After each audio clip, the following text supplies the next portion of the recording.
Более 30 семей сотрудников ГИБДД, погибших при исполнении, получили продуктовые наборы. Благотворительная акция прошла по инициативе ветеранов структуры к годовщине депортации ингушского народа. Мясо, мука, сахар, крупы, масло, чай. В наборы вошли продукты первой необходимости. Для проведения САГ закупили 2 бычков. Также в честь погибших сотрудников автоинспекции организовали более 100 продуктовых наборов для многодетных семей, инвалидов, сирот и малоимущих граждан республики.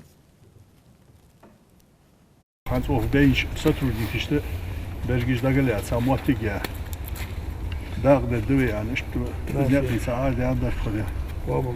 Ben çare daha geçti bu sadece Allah bol.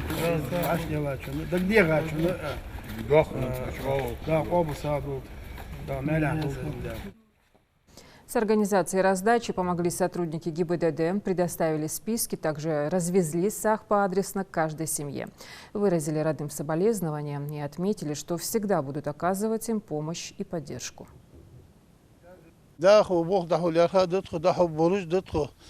Следующие мероприятия